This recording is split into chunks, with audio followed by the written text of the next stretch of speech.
Once again, very good morning to all. Welcome to your own channel, that is LET classes, where you are learning your physics in a better and easier way. And in our previous video, you all have learned about the different thermal properties like heat, temperature. उसके बाद आपने पढ़ा था उसके और characteristics के बारे में. तो आज जो हम देखेंगे that is the black body radiations के बारे में हम पढ़ेंगे. और आप लोग पढ़ चुके हैं एनाबुलस एक्सपेंशन ऑफ वाटर के बारे में, ब्लैक बॉडी रेडिएशन के बारे में आपने पढ़ना है. That is a very important topic as well as radiation topic is very important. So please देखते रहिए एंड एंड तक देखते रहिए. Thank you. So we all have studied about the conduction part in our previous lecture. Okay, तो today we will study about the radiation part. ठीक है, radiation के बारे में हमने पढ़ना है. कंडक्शन, कन्वेक्शन, रेडिएशंस ये आपने ऑलरेडी पहले पढ़ रखे हैं, लेकिन हम कन्वेक्शन के बारे में इतना डिस्क्रिप्शन में नहीं पढ़ते अपने इसमें, लेकिन कंडक्शन और रेडिएशन बहुत इंपॉर्टेंट है यहाँ पर. तो बेटा रेडिएशन होता क्या है? What do you mean by the term radiation? बताइए, what do you mean by the term radiation? Radiation क्या होता है? आप सभी ने पढ़ रखा है रेडिएशन के बारे में. What do you mean by the term radiation? Any idea? Anyone? Radiation क्या होता है बेटा? देखिए, आपने सन तो सभी ने देखा है. ठीक है, सन की रेज जो होती है वो रेडिएट करती हैं एवरीवेयर. यस और नो? है ना? तो रेडिएशन एक तरह से मतलब वे है, एक तरीका है हीट को ट्रांसफर करने का. जैसे एक लाइट ट्रेवल करती है बिना किसी मीडियम के. आपको अगर याद हो तो क्लास 9 में हमने पढ़ा था कि साउंड को मीडियम की जरूरत पड़ती है ट्रेवल करने के लिए, लेकिन लाइट को मीडियम की रिक्वायरमेंट नहीं होती है ना. लाइट तो आपके वैक्यूम में भी ट्रेवल कर सकती है, ऐसा ही है ना बेटा? तो रेडिएशंस क्या होती हैं? रेडिएशन एक तरीका है, it is a way of heat transfer which require no medium as it is an electromagnetic wave. क्योंकि सन की जो रेज होती हैं, ठीक है, वो कैसी रेज होती हैं? जैसे ईएम वेव्स. ईएम वेव्स का मतलब है इलेक्ट्रोमैग्नेटिक वेव्स, जिसके अंदर हमारे पास और रेज लाइक करती है. जैसे यूवी रेज है, ठीक है, इंफ्रारेड रेज है, विजिबल रेज है. ये सारी क्या है? आपकी ईएम वेव्स है. ये ईएम वेव्स के बारे में आप क्लास 12 में एक पूरा यूनिट है, आप उसमें ज्यादा बेटर स्टडी करेंगे. यहाँ पर इसको बताने का मुझे कोई वो नहीं है, लेकिन रेडिएशन मैं आपको बता देती हूँ. रेडिएशन क्या है? It is a way of heat transfer. हम क्या करते हैं? हीट को ट्रांसफर करते हैं. ठीक है, it is a way of heat transfer. लेकिन उस हीट ट्रांसफर को करने के लिए हमें किसी मीडियम की जरूरत नहीं है. वैक्यूम में भी क्या हो सकती है? हीट ट्रांसफर हो सकती है, हीट वेव्स ट्रांसफर हो सकते हैं. बिकॉज ये जो वेव्स हैं this is known as your EM waves. ठीक है, तो रेडिएशन के बाद हमारे पास एक थ्योरी आई, that is known as the theory of exchange. और ये दिया गया था प्रिवोस्ट ने. किसने दिया था बेटा इसको? प्रिवोस्ट ने दिया था. ठीक है, तो इसलिए इसका नाम क्या रखा गया? This is name is Prevost theory of exchange. देखिए, थ्योरी ऑफ एक्सचेंज आएगा इसके बाद, रेडिएशन के बाद इसी के अंदर ही थ्योरी ऑफ एक्सचेंज. ठीक है, थ्योरी ऑफ एक्सचेंज में हमें क्या बताया गया था कि जितनी भी बॉडीज होती हैं, ठीक है, वो रेडिएट करती है हर एक टेम्परेचर पर. अब आप बात कर लीजिए लाइक हम ही है, ठीक है, या फिर सपोज करिए ये डस्टर है, पेन है, मार्कर है, कुछ भी ले लो. कितनी भी आपकी बॉडीज हो, सारी की सारी बॉडीज, ठीक है, पर्टिकुलर टेम्परेचर पर ही, मतलब एट ऑल टेम्परेचर, ये क्या करती है? रेडिएशंस को एमिट आउट करती है. हम लोग भी, हमारी शर्ट है जो डाल रखे हैं, वो भी क्या कर रहे हैं? It will radiate some amount of heat. क्योंकि सराउंडिंग का जो टेम्परेचर है वो क्या है बेटा? सराउंडिंग का टेम्परेचर क्या है? उस टेम्परेचर की वजह से हमारी जो बॉडी है वो क्या करती है? रेडिएट करती है हीट को. ठीक है, हर एक टेम्परेचर पर. सेकेंड आता है आपके पास कि all the body absorb heat falling on it at all temperature. अगर एमिट आउट कर रही है तो सारी की सारी बॉडी क्या करेगी? एब्जॉर्ब भी करेगी. सपोज करो ये मार्कर है, ठीक है, ये कुछ अमाउंट ऑफ हीट को रेडिएट कर रहा है, ठीक है, लेकिन यही मार्कर ये क्या कर रहा है? सराउंडिंग से हीट को एब्जॉर्ब भी तो कर रहा है. सपोज करो मैं सनलाइट में इसको रख दूं तो ये मार्कर का आउटर कवर कैसा हो जाएगा, गर्म नहीं हो जाएगा। अगर आपको याद हो, चलो एग्जांपल लेते हैं हम एक कार का, ठीक है। अगर कार को हम बाहर ऐसे छोड़ दें सनलाइट में, ठीक है, और आप थोड़ी देर के बाद गए, 2-3 घंटे के बाद, वो कार कैसी मिलती है आपको, कैसी मिलेगी आपको, गर्म मिलेगी ठंडी मिलेगी, बताइए कैसी मिलेगी बेटा वो कार, बताइए बताइए। वेरी गुड, हॉट होगी ना, ये सुनो, गर्म मिलेगी, है ना।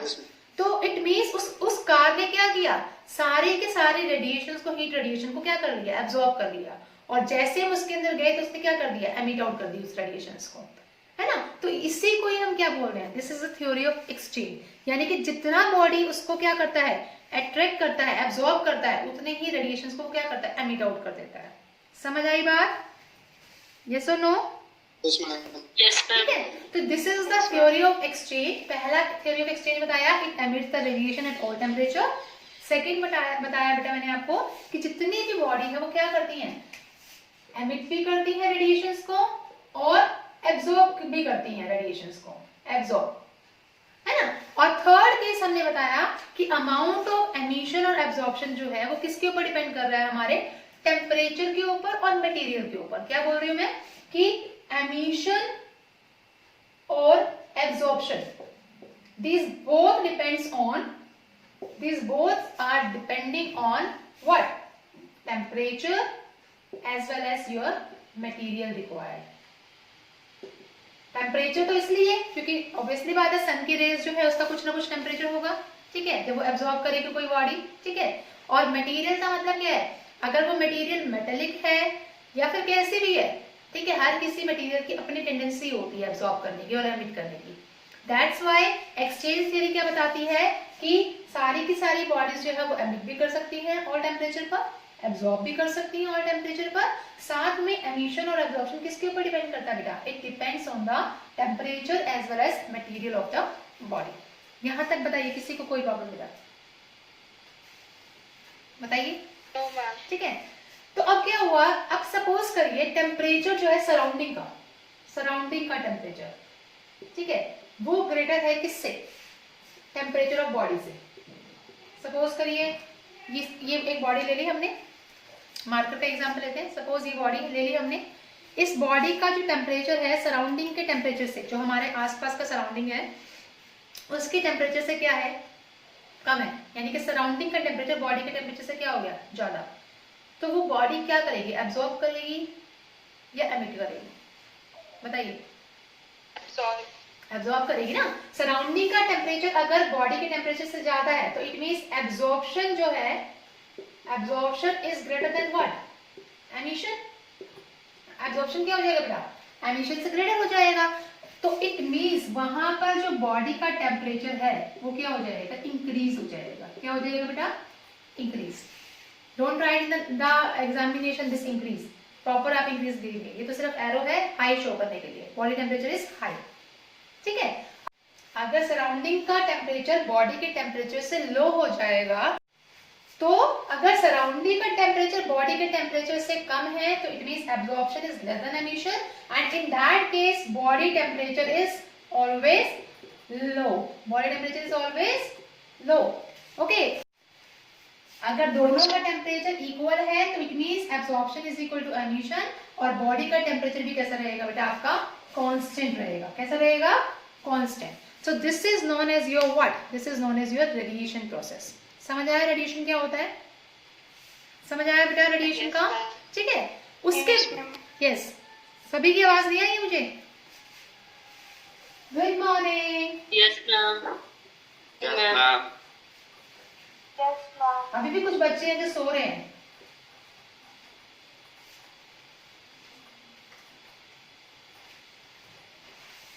चलिए नेक्स्ट आता है बेटा आपका एमिसिव पावर, ठीक है। क्या है आपका एमिसिव पावर। एमिसिव पावर को हम डिनोट करते हैं बेटा ई से, कैपिटल ई से डिनोट करते हैं। सपोज करिए हमारे पास एक बॉडी है, ठीक है, वो अमाउंट ऑफ हीट को रिलीज मतलब एमिट आउट कर रही है, अमाउंट ऑफ हीट को क्या कर रही है, एमिट आउट कर रही है।